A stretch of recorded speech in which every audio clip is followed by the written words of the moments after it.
As fears of an all-out regional war mount, special correspondent Leila Milana Allen sits down with the Lebanese official managing the humanitarian response in a country that was already on its knees before this latest conflict.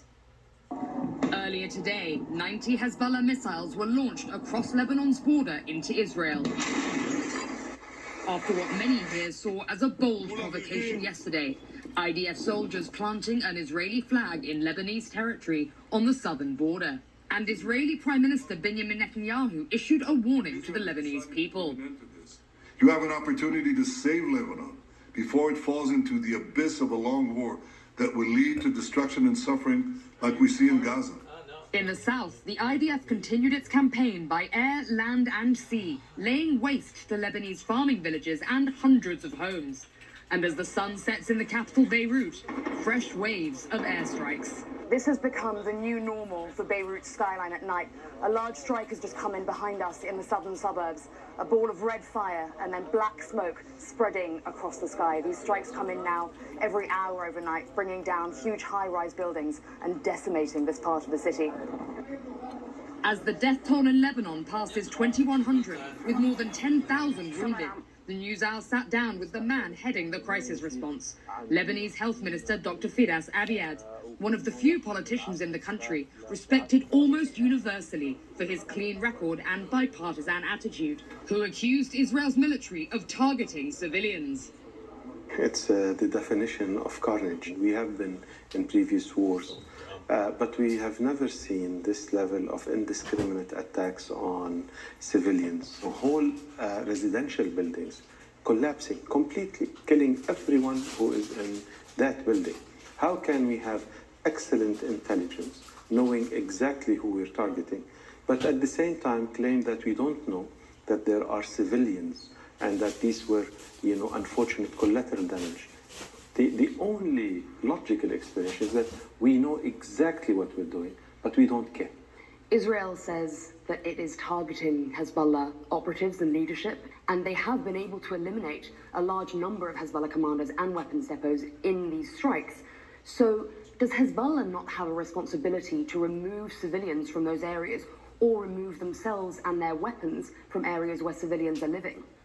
If you go back to the international humanitarian law, proportionality means that if, for example, you have a high-level target, let's say, a terrorist on an airplane, you cannot say that, I'm going to blow up the whole airplane to be able to reach that terrorist.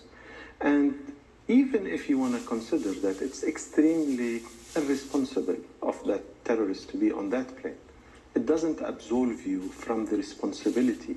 And that's why whether it considers that everyone in Lebanon is Hezbollah, which is not true. In the Lebanese, there are a lot of people in Lebanon who are not Hezbollah or who are actually, opposed to Hezbollah. The United States has just pledged another $8.7 billion to Israel in military aid.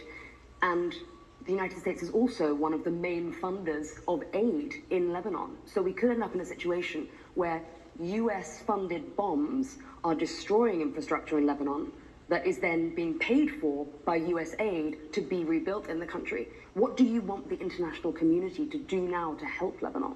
A country like the US, which is a major backer of Israel, whether it is with unconditional financial support, diplomatic support, weapons, of course has weight. The question is whether it wants to exert that pressure.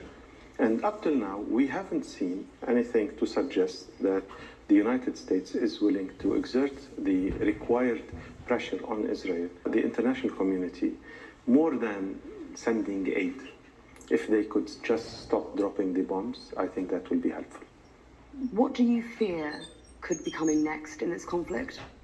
Lebanon, in my opinion, is really at an existential juncture in its history. I think that, for me as a Lebanese who have lived through all of the past crises, including the Civil War, the 82 invasion, to me this is the moment in time where I really fear for the future of Lebanon, or at least for the future of the Lebanon that I know and I love.